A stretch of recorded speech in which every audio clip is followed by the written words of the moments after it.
Hey guys, it's Krishanti with Krishanti.com. And I learned how to be psychic, and I believe that everybody can. And so I love to talk about ways to develop your own psychic abilities, strengthen your intuition, and all of that. And recently somebody asked me to explain something I mentioned in a previous video, which was the rose method. So let me start from the very beginning.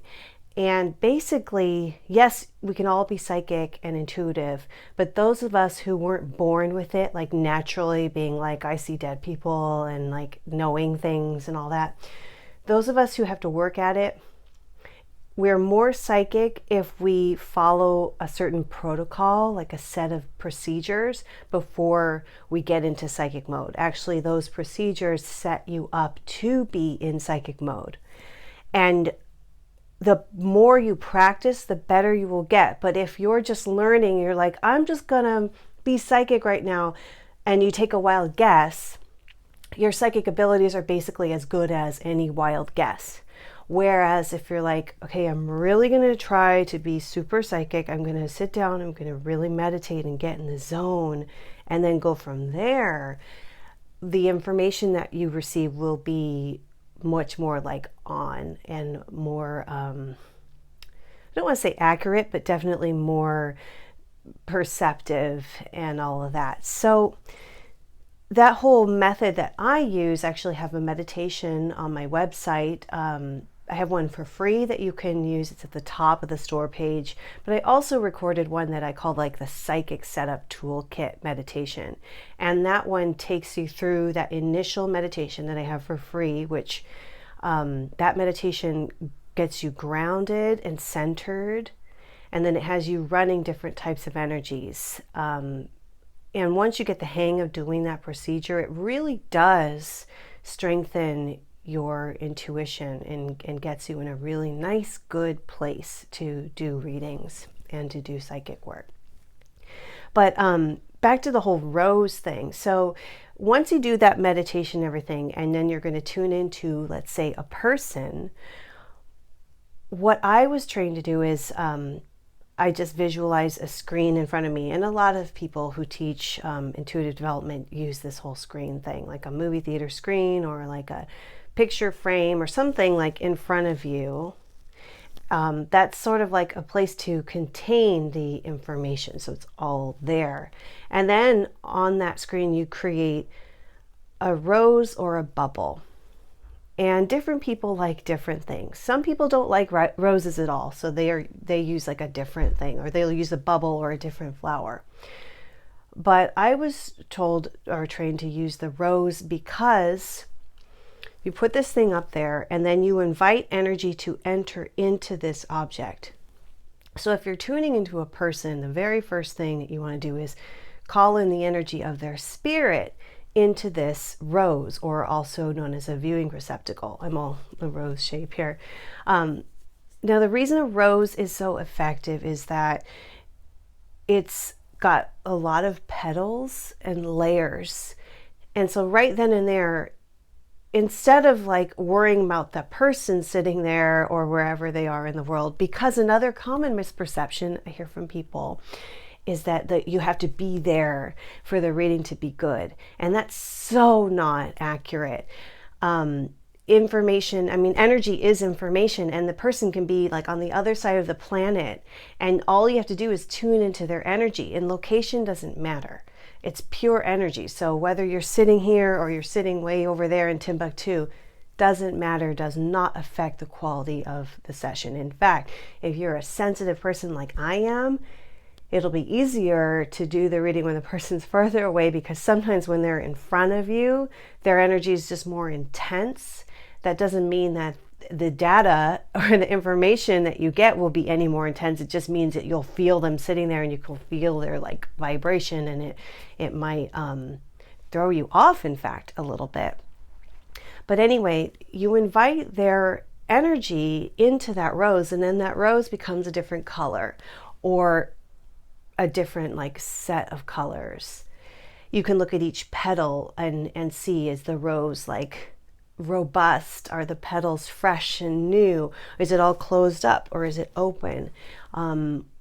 are like, is it like droopy and fading, or is it like fresh and vibrant? So just having that separate object to look at, the rose, versus again just looking at the person, helps you to focus and to be more purely clairvoyant. And clairvoyance is all about clear seeing, pictures and imagery, and it's not necessarily straight in line with what's happening in the real world. And so to explain that better, what I'm trying to say is that when you're learning how to be clairvoyant, when you're learning how to be psychic, the images that you get won't necessarily be like very, how do I say it? Like I see you getting an F on that test. I see your test with a big letter F. Now, sometimes you will get stuff like that. But other times it'll be more like, well, I get a sense of you, or I get a weird dark color around the test, or like a murky green, or a feeling of like blah. That's more feeling, but like straight out imagery, you might get different images. I love fairy tales. I grew up reading fairy tales, and so a lot of the early images I would get, and even now, if I get permission from somebody to be as like full-on clairvoyant as possible, the stuff I get will be very metaphorical and very much like fairy tale sort of style stuff. And then it's up to the person that you're reading to put two and two together, or to kind of have it all make sense. But I'm pausing here because I'm trying to think about how to better explain this, or maybe you do already get it. When you're delving into this world, it's not like math where it's like 2 + 2 = 4 and that is the rule. It's very creative and very imaginative. And the more you go on that wackadoodle side, and I don't even want to say that like wacky because that sounds so like not nice, but the more you go on that like really embracing the out there-ness of it all, the more it will start to click and to make sense. Case in point, let's say you're doing a reading, somebody wants to know, as they always do, about a significant other. They're like, what do you think of Ralph? And you're like, okay, I'm going to put up a rose and I'm going to invite the energy of Ralph in. And you call in Ralph's energy, and then the rose turns plaid, like yellow and black plaid. And you're like, okay, that's weird. Okay, yellow and black plaid. And then maybe you'll get an idea of what that feels like. That's a little, maybe to you, that's a little wacky, or maybe to the person it symbolizes something else. Then you'll ask that rose to show you another image to give you another clue as to what Ralph is like. And maybe then you'll see, like, as I remember once I saw a long time ago, like a big fat giant rat like walking around. Well, that's not very good, you know, and the person will obviously get it. You're like, oh, I see a big, nasty, stinky rat. What does that say about this person and how they're likely to be in a relationship? So get it? Like, that's kind of one of the ways that will unfold. So back to that whole thing, the rose, I keep saying back to that whole thing, but I want to make sure, because this is a little bit of a longer video, so it's a different format. I want to make sure I'm sticking to the point, which is why you would have that receptacle. It also focuses your information to look only at that. Because what can happen too is, like me rambling on with this talk, you can lose focus and go this way or that way, or other things will come in. And so it also helps you to say, okay, I'm going to look at this person, and this rose is going to represent them, and then I'm going to blow it up and destroy it and move that energy, not destroying the person, just shifting the energy, and then create a new rose to look at something different. And that creates, in this strange little other world of psychic and intuitive information, it creates a boundary where, okay, so I was looking at all this in this one, now I'm going to move that out of the way and create a new one, and then let that contain all of that information as I'm looking at this new subject or this new thing. So it helps you move from point A to point B. Whereas if you just had your screen and you're like, let it all unfold, one thing may bleed into the other and lines might get crossed and you might get confused, especially when you're learning. Now, once you've had enough practice, you'll find that things start to flow differently. I am sure everyone is different. In fact, I've worked with so many different students, some who visualize or have a hard time visualizing anything and get more of a gut feeling, some who are very clairaudient and hear the information, and some who just for some reason or another, like it just comes. And I've noticed with myself in my intuitive learning process that sort of like all of the things start to work together. So I'll see something, like I'll see this rose with a color and get something, and then I'll hear something that says like blah, blah, blah, blah.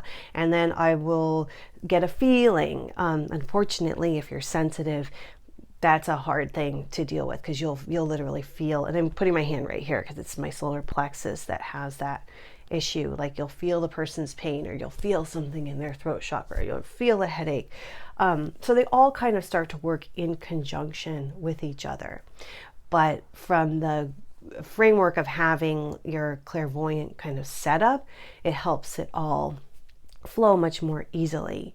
So rose or bubble, some people just aren't comfortable with any kind of flower, and so they'll just put it all in like a big round bubble. It's also handy to have that kind of thing to really focus your energy on doing a healing, because with any kind of object, rose or bubble, if you're doing a clairvoyant reading in the clairvoyant style, what you're going to do is have it have a grounding cord. And when I say clairvoyant style, what I mean is it's the school of thought where you're not just delivering information, you're working with energy, and you're clearing energy, and you're clearing pictures, and you're doing a healing. So with those things having a grounding cord, you release the energy out, and then you destroy it and then move on to the next thing. Not destroy, but like clear, you know what I mean? And so that person is not only receiving information, they're getting a healing. So that's how that all works. And if you're interested in more of all this, check out Krishanti.com. Please subscribe and hit like if you like this video. Let me know if there are more topics you want me to cover. And I also do have a one-on-one intuitive development training program, so I can train you to do professional readings and healings if you feel that that's the path for you. So again, check out Krishanti.com.